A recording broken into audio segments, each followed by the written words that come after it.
On the topic of technical advancement, the Chafetz Chaim, who is the celebrity of Shmiras Halashon, because of the amount of effort that he spent promoting it, was fond of commenting that technical advances of recent times should help us appreciate the impact of mitzvahs and averos and the way they are recorded. He was talking in a time where things were simply pictures and perhaps recorded in the form of a record player, etc. But how much more so we could say today, if everything can be recorded and then broadcast with impact across the world, then we begin to understand that things that are spiritual, things that are not confined by physicality, literally can impact across the world without any restraints, without any constraints. The topic of purity of speech is very obvious in terms of its importance right now before Rosh Hashanah, and that's why we wanted to squeeze this September session in, even though I know that the late night and the busy schedule, getting everybody back to school and everything, takes a bit of altruism to pull this all off. But it's well-placed dedication. Here's your reassurance speaking. It's all worth it. Because when a person utters words on Rosh Hashanah, if a person uses the same mouth to hurt somebody, so then their tefillas on Rosh Hashanah don't have the same positive impact. Actually, a little frustrating, a little disappointing. Whereas if a person has made a commitment, or is at least trying to be more careful how they use their mouth, to consider ourselves all Hashem's children, and we all know how much a parent gets pained when the children don't get along. So Hashem gets pained when we don't get along. And if we make the effort to get along, then suddenly that purity of speech enhances the power of our tefillah.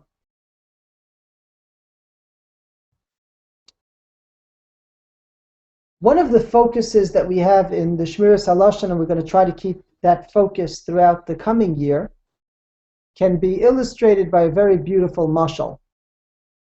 I heard from a person who was being trained by the FBI to detect counterfeit bills. So he says, you'll probably think that the way they train us to deal with counterfeit is they take us to a room of all the counterfeit bills that they've ever confiscated, and we look at all of them, and we start examining them, and we'll know what to look for. He says that's totally not what they have in mind. What they do is they take us into a room where they show us the real U.S. Mint bills, the latest $100 bill with all of its security features, the $20 bill with its security features. And after we've spent quite a bit of time feeling the texture, looking at it in the light, testing it, examining it, and we really know what the authentic one is, then whenever we encounter a counterfeit, we just touch it, we look at it, and we know right away it's the wrong thing, because we're trained in what it's supposed to be. And I think when it comes to Shmiras Halashon, it's very much the same thing. If we spend time on what it's not supposed to be, you can spend a lifetime, and you still don't quite get it. But if you focus on what it's supposed to be, then whenever you see something that's not right, you detect it right away. If you've ever been in the presence of somebody who gives criticism with love, so then from then on, you know what it's supposed to sound like. Rabbi A.J. Twersky loves to recount how his father once called him in on Rosh Hashanah to ask him if it's true what they're saying, that he played chess on Rosh Hashanah afternoon. And his father obviously felt that playing chess on Rosh Hashanah afternoon is inappropriate. You should be Rosh Hashanah-like. And after he asked him, and Rabbi AJ responded that it's true, he did play chess. So his father's line is pasnish. It's inappropriate for you. You're better than that.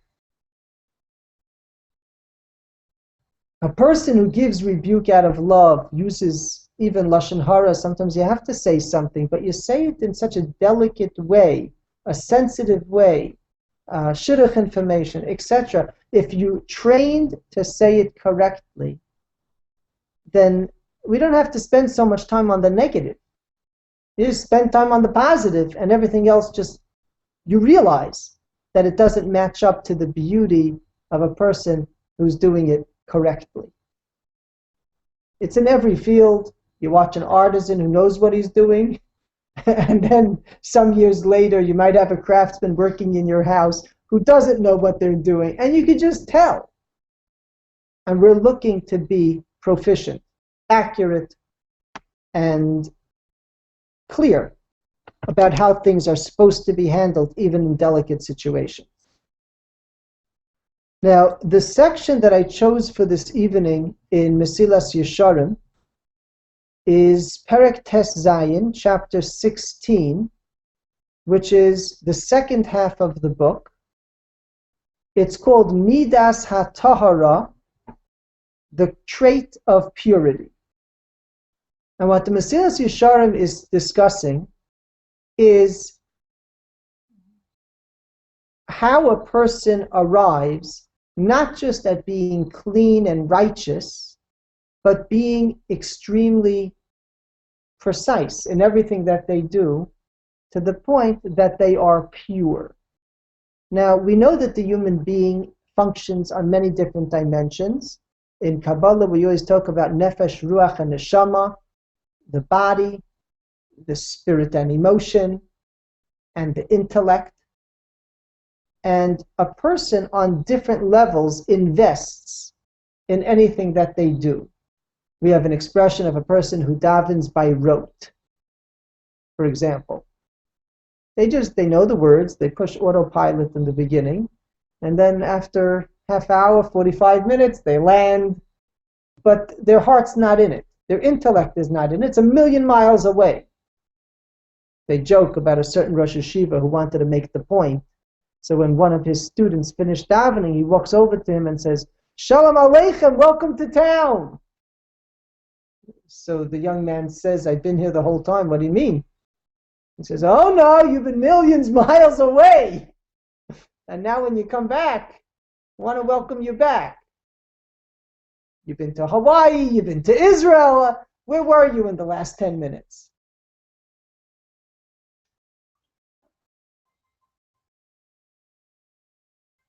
When a person davens, just to continue with the analogy, we expect them to invest not only lip service, which is a physical act, but we expect them to invest emotion and intellect. Pay attention to what you're doing, which is one of the reasons, by the way, that the prayer service is exactly the same almost every day of the year. Shabbos, it changes a little bit, whatever, but like the first bracha of Shemona Esrei is always the same. The point is that your physicality should not have to, that's not where we want your brain power to, you should know it's Baruch Atah and the next word is Hashem. That's not where you're spending your energy. That should come easily. And now your intellect can be used to pay attention to the words. Emotionally, to invest into the words, what do these words mean to me today? Every mitzvah can be done on whatever level the person ends up doing it. They did it, and that's what we're judged by. But is it truly a pure mitzvah, or does it have all kinds of either ulterior motives. I did it for the honor. I did it because it felt good. How many other emotions are playing a role as you're doing it? The Mesilas Yesharim pushes this to the end of the Sefer. It's the second half. And it's a very lofty level. To do mitzvahs b'Tahara, pure, perfect. The intellect is engaged, the emotion is engaged, the physicality is engaged, and you're doing great, and you're really doing a perfect mitzvah. How nice. They say a beautiful story of a certain Rebbe who comes to an inn on a cold winter night. He knocks on the door and they welcome him in. And as he's sitting there, the place is basically empty. There's a knock on the door, and a poor person is standing there, and the innkeeper is thrilled. He has another customer. And then this guy says to him, I just want to make it clear, I can't pay. It's cold, it's dreary, I need a place, but it's hospitality, it's not a customer. Do you still think you could welcome me in? And the innkeeper thinks he's got soup boiling on the furnace anyway. He's got beds made anyway.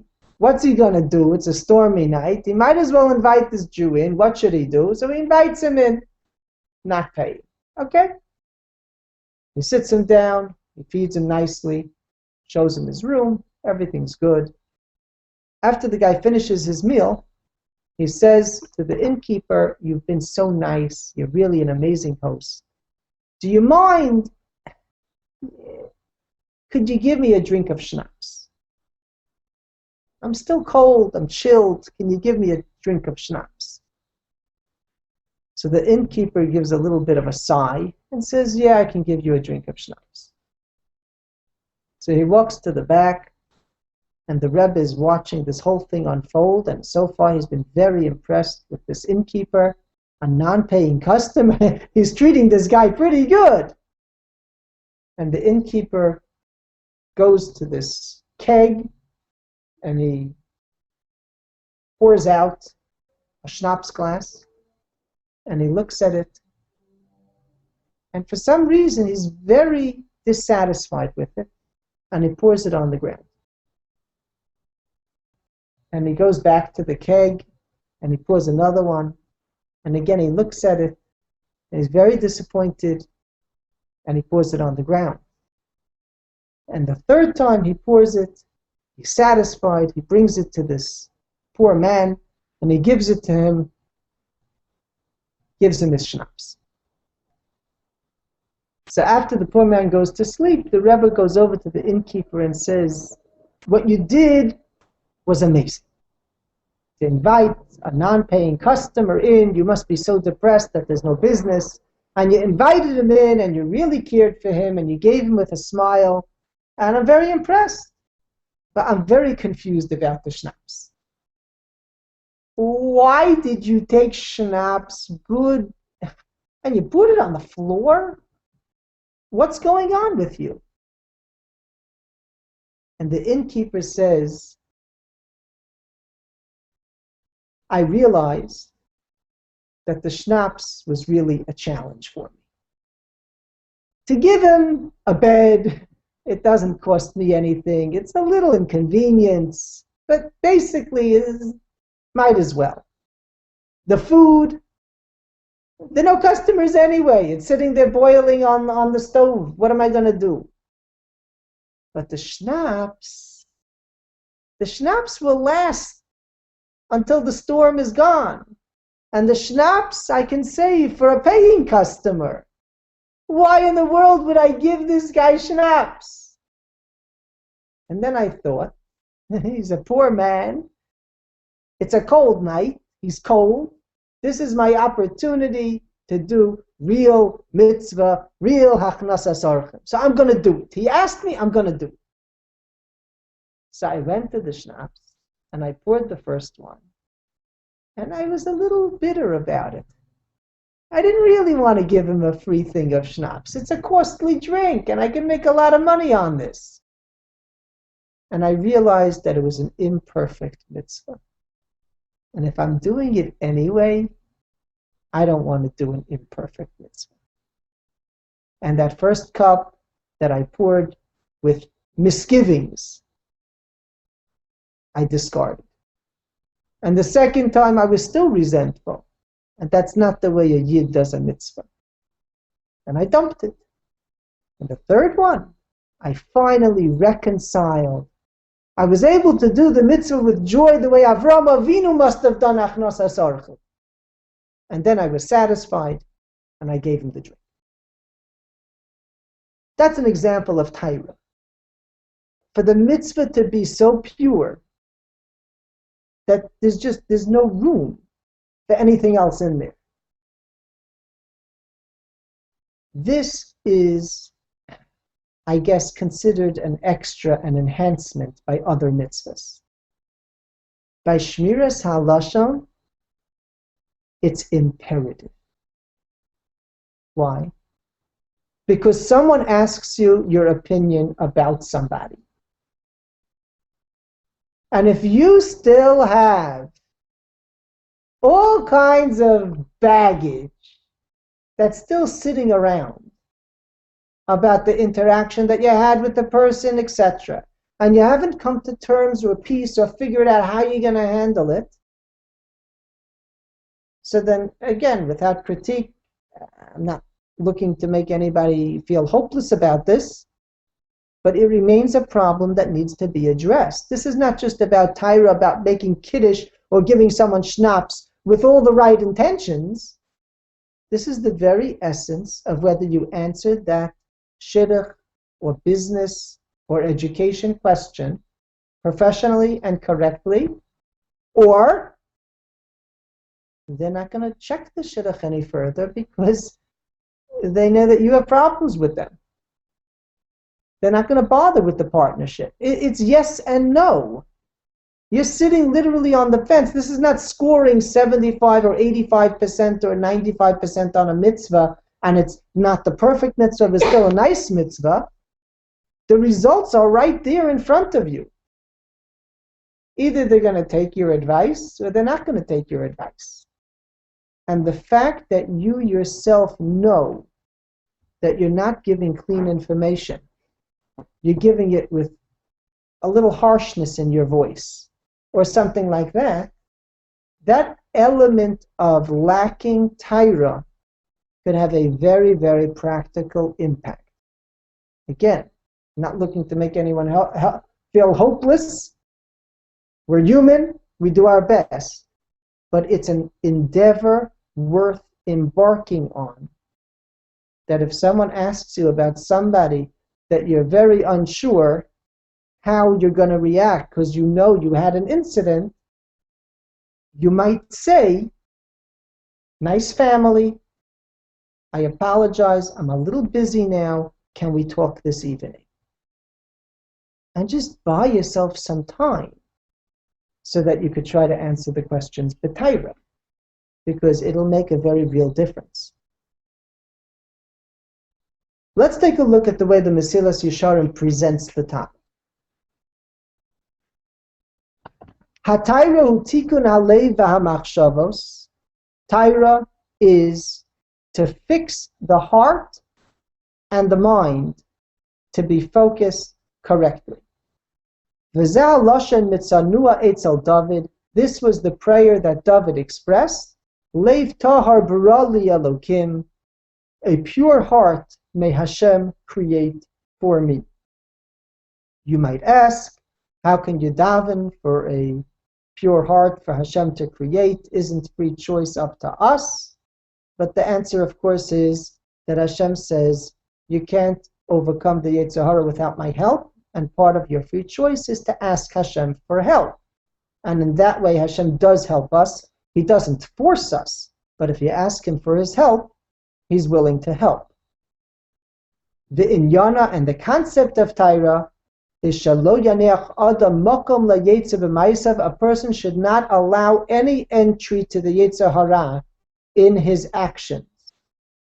Kol maisav al tzad hachachma v'hayira. Everything should be calculated. v'lo al tzad hachet v'hataiva, and not sinful or with desire. And there anything that we do, even if it's permitted, even if it's praiseworthy, a person can be eating for health reasons, a person can be eating to appreciate Hashem's gifts in creation and savor the food, or a person can be a glutton. And it's very different. It'll end up manifesting itself with the kind of food they eat. It'll also end up manifesting itself with whether they're willing to eat together with anybody else. The Shabbos meal is so enjoyable because we share it with family and friends. If a person is totally self-centered, so they're just doing their own thing. Just give me my steak and let me do my own thing. Tahara is to utilize whatever it is, the physicality even, b'chol derachecha da'eyu, to know Hashem in all areas of your life. If you'll turn the page, if you're working with a text, so you'll see he also mentions here two very important concepts. One is that there's some people who do things so extremely shalo lishma that they're basically tricking people, not for the right reasons. They're tricking people, they study Torah so that they can one-up the other person, things like that, and that's considered very negative. Conversely, there are people who do things al manas lekabel pros, in order to receive a reward. And that's considered, if not praiseworthy, but certainly acceptable. As human beings, as we grow, we are in need of incentives. As a child, the incentive might be a very direct candy.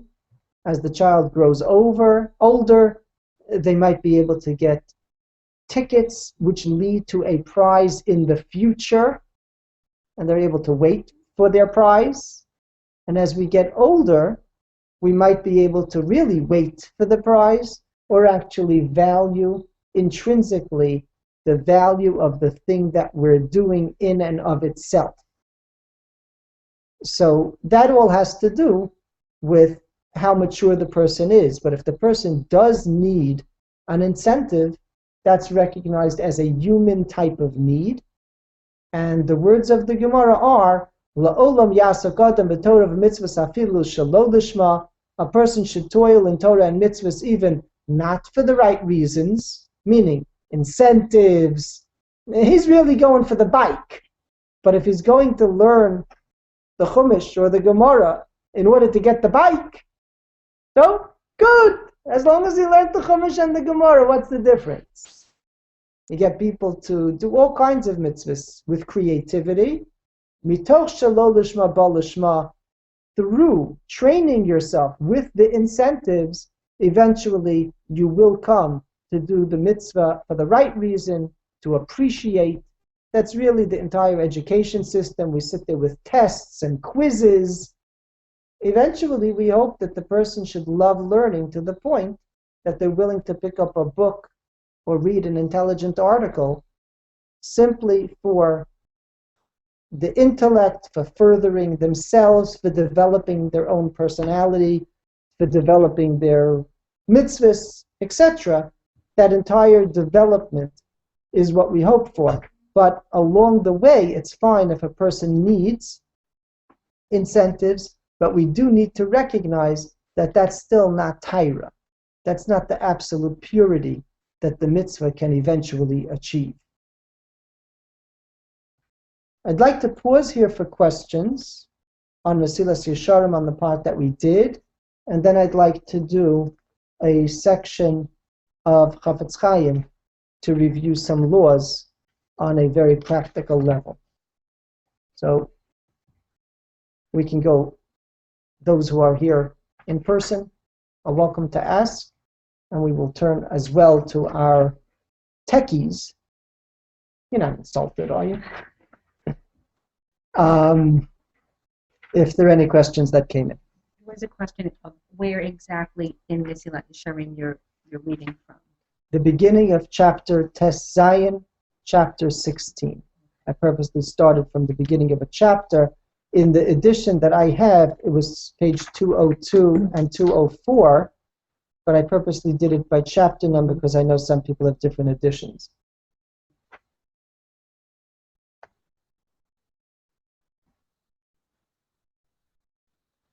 Wait or continue? I'm just reading. Give me 1 second.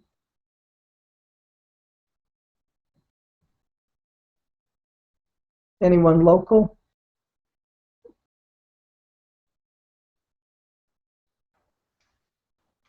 There's always a little bit of a delay.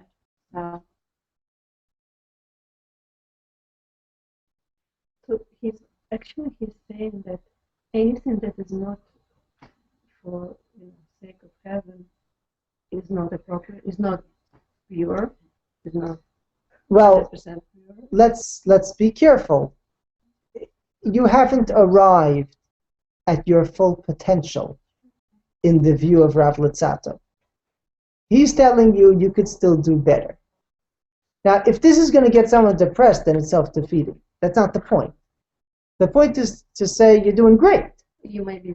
You're capable. The human being is capable of much more than we realize. The human brain, it's being discovered scientifically that most people use a very small fraction of what they're capable of. We don't challenge ourselves enough. Physically, we know that for sure. Athletes will tell you. Athletes, we're not necessarily created differently than the rest of us. It's that they really put the effort forth so that those limbs of their body develop, that they have that strength. But anyone could have done it if they have the perseverance. What's missing is the desire, the persistence to go ahead and do it. And he's saying that the same is true in spirituality. We're capable of reaching a point of Tahara. Again, I don't know each person, if it's 100% Tahara or 90%, certainly more than where we are. No question, we're capable of more than where we are before we're aware of this and start working on it. And if a person realizes that they're doing the mitzvah a little bit for other reasons, there's a little bit of joy in the Lashon Hara when I bury somebody who did me an ill. So then, this is a concept that's developed in many applications. They say about Yaakov Avinu. Yaakov Avinu hid Dinah so that Esav would not see her. Parshas Vayishlach, Yaakov hides Dinah in a box, and the way the Mefarshim presented, you didn't want to give her to Esav, so she's going to get assaulted by someone out of the family. It's as if it's like a fault on Yaakov that he hid Dinah from Esav. And the question is, what was he supposed to do? You don't want Dinah marrying Esav. So they say an answer from Reb Chaim Shmulevitz. He said, sure, he had to put her in the box. Sure, he had to hide her. But he didn't have to smile as he nailed in the nails. It should have been done with reluctance. That's an example of Tahara. Can we fault somebody? We're human. But the Ramchal, in a Musar Sefer, he says, I just want you to know, you're doing great, I'm very proud of you. I want you to know you're capable of even better. You're capable that even the emotions, even that, it's possible to have the right intent. I'll give you just a second example, a little bit more practical. They asked the great rabbi on his deathbed, is the Yetzer Hara still trying to get you? He said, yeah, sure. He says, how can the Yetzer Hara get you now? You're lying here, you can't move, you're barely talking to us. He said, oh yeah, the Yetzer Hara is telling me I should say Shema, my last words, loudly and clearly, so that everybody should say, a great tzaddik has left us. And in other words, this great man saw that as a flaw, because that's not a pure Shema. A pure Shema, we cover our eyes, it's between me and Hashem. Not between me and you and you and you and you and what people are going to say. That's purity. Now, can we achieve 100%? I don't know. Every person, we could definitely achieve a lot more than we have. You wanted to say something more? Yes. Go. If somebody visits somebody else in the hospital, if he does it only for heaven's sake, then other person doesn't matter. The sick person doesn't matter. This is very important. When you visit a person or do any chesed, what does it mean for the sake of heaven? What does Hashem want? Think about the pasuk, the way it's written in the Torah. The mitzvah of the Torah is V'ahavta l'reacha kamocha, love your fellow like yourself. The word love is there. It doesn't say to just blindly visit the sick. It says love him.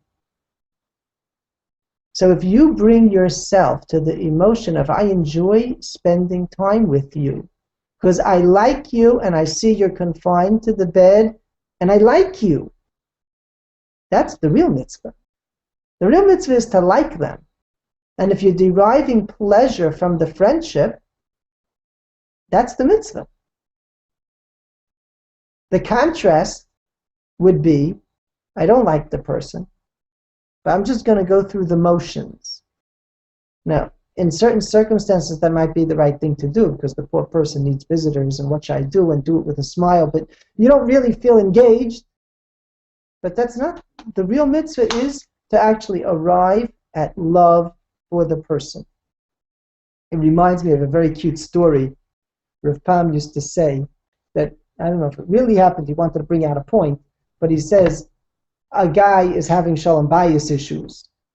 He has a fight with his wife, and they argue, and it's the first fight, and he doesn't know what to do, and he comes to the Beis Medrash distraught. What's going to be? So the Rosh Hashiva tells him, such things sometimes happen in a marriage. Sometimes people argue. And what you should do, maybe you go out, you buy some flowers when she comes home from work, she'll see the flowers, you make a nice card, you tell her that, you still love her and you want to talk about it and you want to work it out, and things will be good. So the guy goes out and he buys the flowers and he writes the note exactly as he was advised to, and his wife comes in and says, oh, wow, what's this? And he says, the Rosh Hashiva told me I should buy you flowers.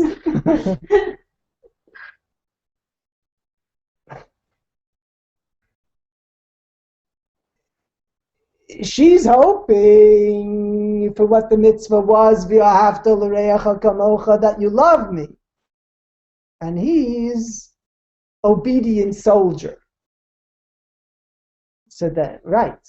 It's so important to look back at the mitzvah, and the mitzvah's wording actually is the answer to this question, because it's a great question.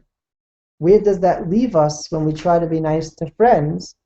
And I enjoy the friendship. You enjoy the friendship, good. Now, even greater perhaps would be a person who you don't enjoy their friendship, and you do good things until the friendship develops. Because then you've actually gone ahead and done what the Torah told you to do in a place where you have a person who you do not have a relationship of v'ahavta l'reacha kamocha. You went ahead and developed a relationship of v'ahavta l'reacha kamocha. That's perhaps even greater. But yes, the emotion is supposed to be there. Person says, I enjoy davening. That's not a bad thing. I'm glad you enjoy davening. You could reach that point. I enjoy communicating with Hashem. That's a good thing.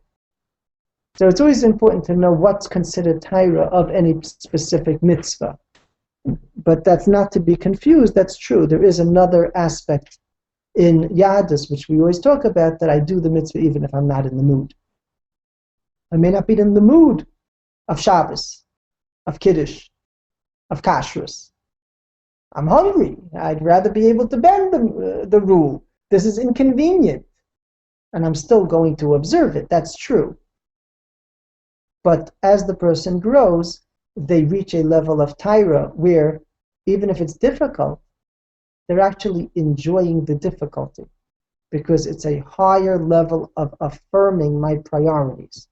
The hungrier I am, and the more I wait until I can get the kosher food, or the more difficult Shabbos is for me to close down my business that week, and I still do it, if a person's on a level of Tahara, they would see that as an expression of my commitment. And if they're able to do that, then actually they would reach Tahara even if it's difficult. But different levels. Different levels. Okay. Working on the handout, which is Chavetz Chaim Rechilus, chapter 1, paragraphs 1 through 4. One who gossips about his fellow is in violation of Lo selech rachel ba'amecha, you shall not go as a peddler amongst your people. This is a serious violation which can cause many people to get killed. We mentioned that the difference between Lashon Hara and Rechilus is that Lashon Hara is something that is bad. I'm relating that something bad was done. Rechilus is, if we analyze it, thank you so much. We do not see anything bad being done objectively, but it's still peddling information for one of two primary reasons. Either because it's peddling information because it will inflict harm on the person. I'm revealing confidential information. Or it's going to inflict harm on him because a different person who it affects is not going to be so noble and is not going to say, well, he didn't do anything wrong, so therefore I won't hold a grudge. That other person is going to hear what he did and take offense. I gave an example, I still remember the example from when we learned this the first time, of a person who's on a zoning board and votes against a certain extension that someone wants a variance for. Did the person on the zoning board do anything wrong by voting against the variance? I could well conceive that there are many cases where he did nothing wrong. He's voting his conscience. He does not believe that houses should be built until 1 foot until the sidewalk. There may be towns in Europe that are built like that. He doesn't think that's the way it should be in Cherry Hill. So he votes against the building plans. He doesn't want to see buildings up to the sidewalk, right?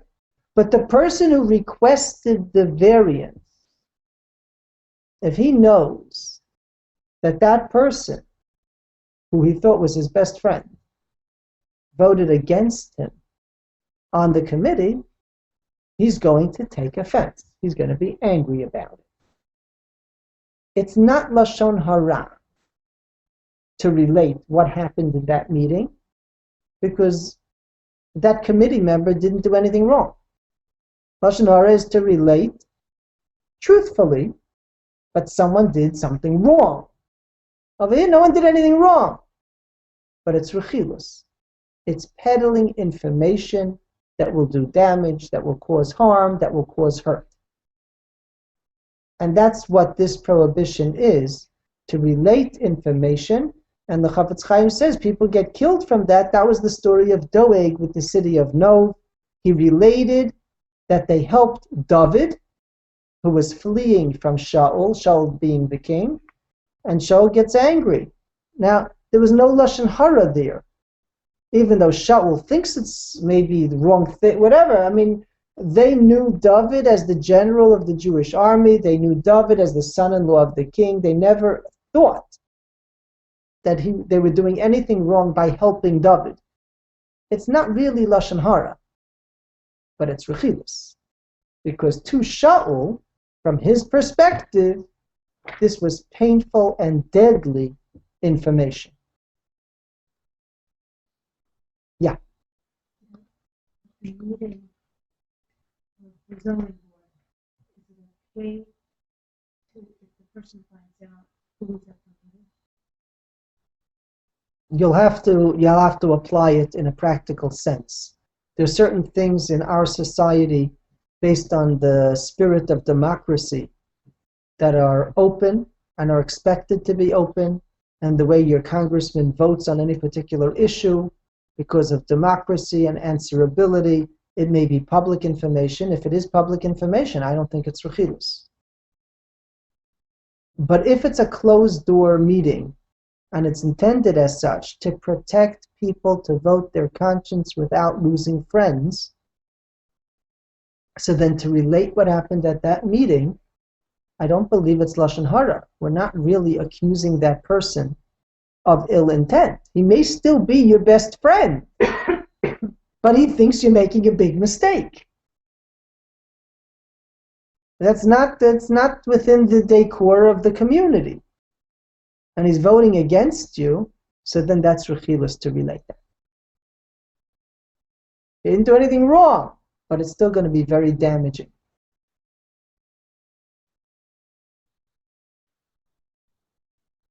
Paragraph 2. What is a peddler? One who takes words from one person, relates them to another. He goes and says, this is what so-and-so said about you, this is what he did to you, this is what I heard he did or wants to do. Mitzvah applies even if there's nothing negative. If you asked him, he wouldn't deny it. It doesn't matter. If it's going to be painful, then it's Rechilus. Now, I just want to bring out that there is a point of caution over here in how far to take this. One can theoretically close down and not talk anything in the world, because I don't know what might cause pain to who. And that's obviously not what's expected over here. You may unintentionally sometimes say something about a Shabbos invitation, so then someone starts conjuring up, so why did they invite you when they didn't invite me? Sometimes people are laying themselves up for the problem. But if you know that this is a painful topic, then relating it might actually be restricted.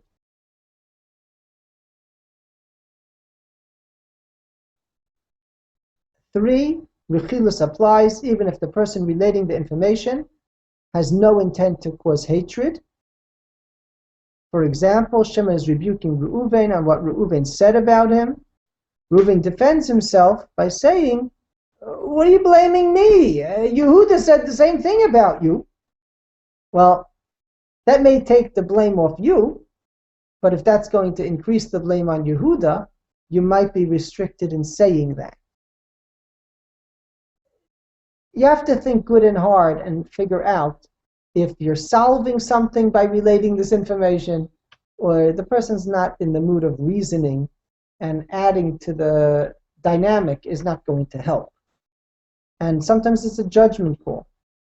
And that's perhaps why some of this is simply not codified, because it really depends on who the players are.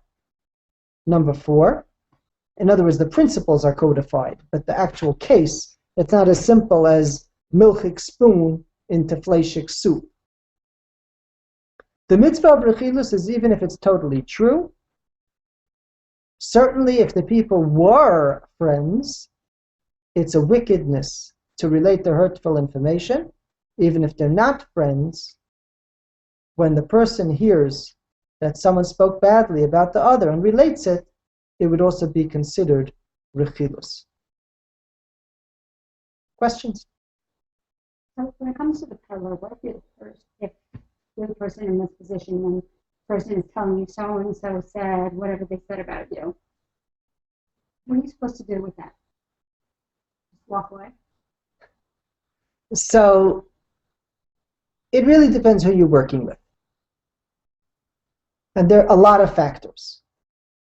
The first factor, no matter what, is it's got to be businesslike. Otherwise, we're not interested. If they're riling you up, you know what they said, you know what they said, that's bad news.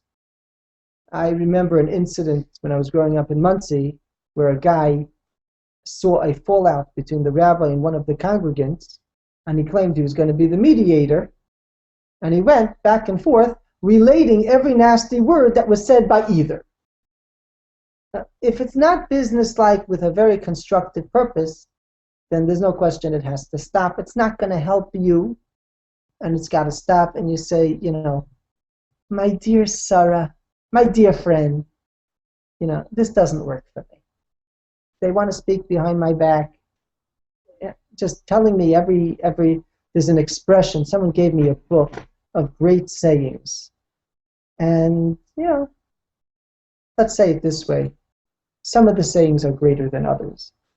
But one of the great sayings is to really get hurt, you have to have a good friend and a real enemy. The real enemy to hurt you, and the good friend to come and tell you about it. So it's not beneficial.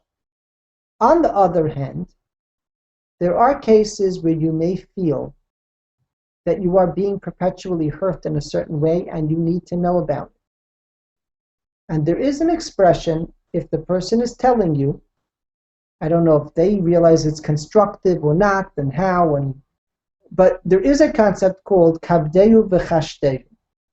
You still have to honor the person who's being accused. Full honor. Not allowed to withhold any benefits, any friendship, anything. You're not allowed to believe a word of what was said, but you're allowed to protect yourself. If someone tells you that when you emote with this person, they right away go and tell everybody in town, you might decide to be more careful as to what you tell them. You don't owe them to tell them your secrets. And if you think they're being spilled to your disadvantage, then stop. And to receive that information is vital for your well-being. But you're not allowed to use it against them. You're not, what the human mind often does is starts conspiracy theories. I heard from them that they did this. I know something else bad happened to me. I connect the dots and I come up with a whole vile impression of the person under discussion.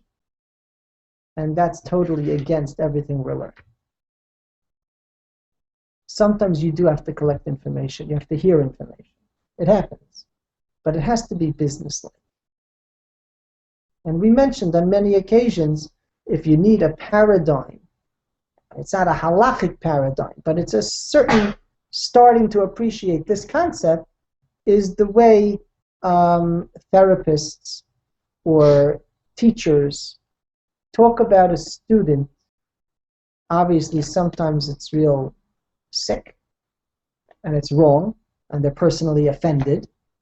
But when they do it in a business-like way, when they're totally in control of the situation, that might be a paradigm of what we're looking for, where the teacher knows that they're in control of the situation, they're not personally offended by the curse words or the misbehavior or whatever, they're taking it in stride, they've been in this field for 2 decades and they know what's going on, and they're just saying objectively this child needs help. In what way do they need help? Well, and they say facts without getting all into it. So that would be an example of the clean way of relating something constructive, but we still have to review the laws of constructive Lashon Hara. And constructive would be both on the talking and on the listening, if indeed it fits those parameters.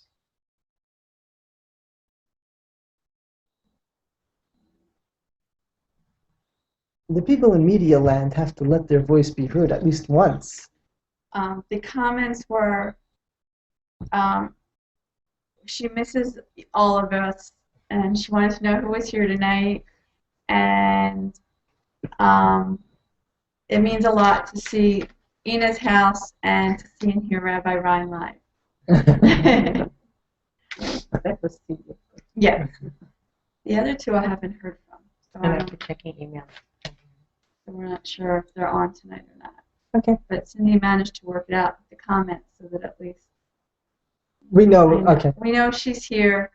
I don't have any questions. And she is on a 10-second delay, so she's just hearing this comment. Good. We wish her well, even if it's on a 10-second delay. I'm glad we can include her again in our class. We thank you for getting things started.